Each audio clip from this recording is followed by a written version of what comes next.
This episode is brought to you by LifeLock. Between two-factor authentication, strong passwords, and a VPN, you try to be in control of how your info is protected.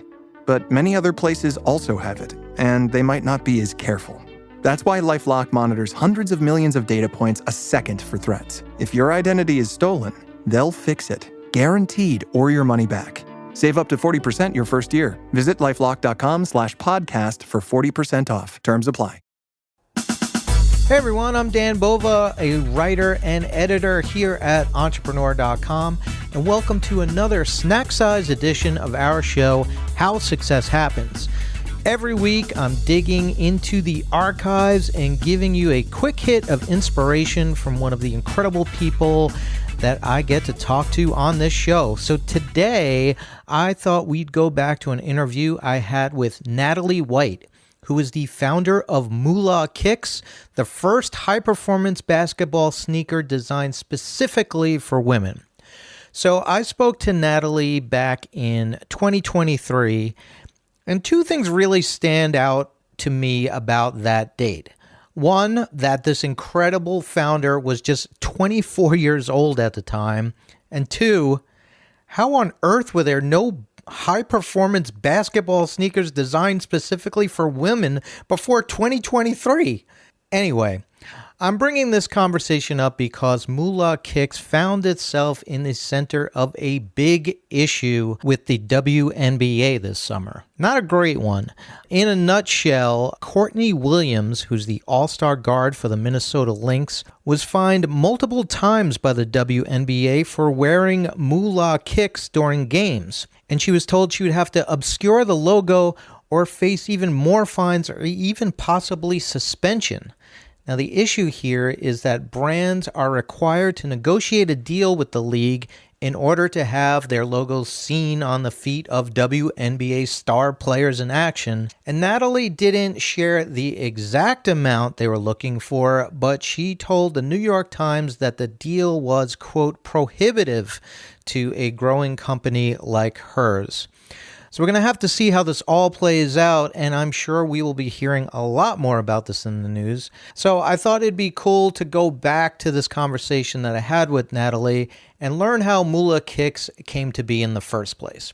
So Natalie told me the why behind this brand, which is just a slam dunk. As a basketball player, she was painfully aware of the fact that female ballers basically have to wear children's sizes or buy really small men's sizes in order to play in high-performing shoes.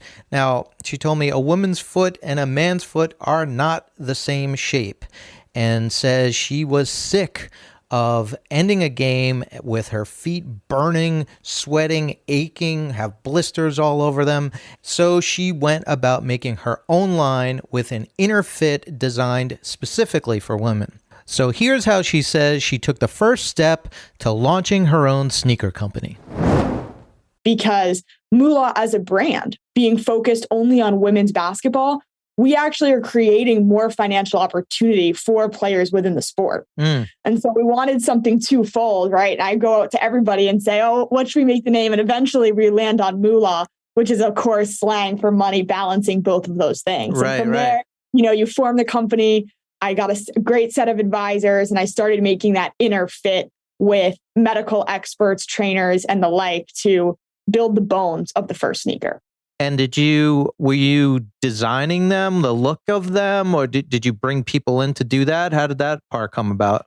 The last design process, it's called LAST, and that's what's on the inside of every sneaker. And that's what makes our sneakers fit specifically for female basketball players, right? And so in making that last form, I partnered with Jones and Vining, which is one of the top last manufacturers in the world. They happen to be 30 minutes away from Boston College. So I called that Jones and Vining office. I think I called 22 times before they picked up my call. And eventually I was able to make an appointment and go in. And when I was in there, I was sitting in one of the offices, and the CEO walks by and comes into the room and goes, who are you? Because you're so not used to seeing, like, what would I be doing in the Jones and Vining office, right? And so I stood up, I introduced myself, I gave him the whole pitch of what Moola Kicks is going to be, what we're doing. And His name's Jim Salzano. He has been on board ever since. He's been a very close advisor, and he helped us create that first last with experts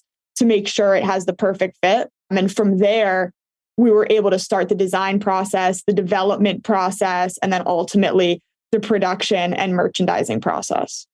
So now, was there any trepidation of doing that? Or are you just like, if this didn't work out, I could always go back to like corporate life? Or what was your thinking? When I realized how serious the lack of women's basketball sneakers was to me personally, right? Because I grew up playing this game. I sat at every single home game at Boston College, managed the team. I knew, oh my gosh, this is going to be huge. And I think the second that dawned on me and I said, I can be the one to do this. I can be the one to make a women's basketball sneaker. Okay, so if you missed it, Natalie said that she called the company that would one day become her design partner 22 times before she finally got to sit down with them. So I asked her how she managed to persist in the face of that constant rejection and how she just kept marching forward.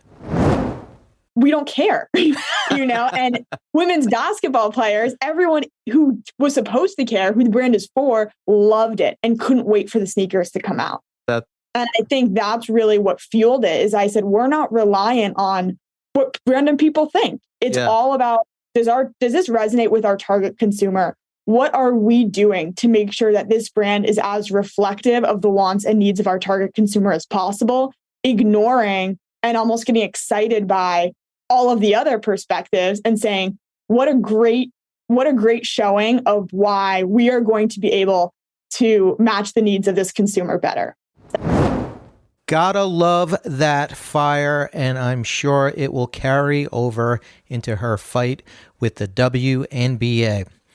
Okay, we have run out the clock. Snack time is over. Please subscribe to our show, How Success Happens, and get an earful of inspo twice a week. And if you want more of me in your life, who doesn't, be sure to check out my Substack, This Should Be Fun. And hey, we have some great guests coming up. Psychic medium John Edward and Joe Gebbia, the co-founder of Airbnb. Got a question for either one of them? Send it to howsuccesshappens@entrepreneur.com and I'll ask it on the show. All right, thanks for listening. Catch you next time.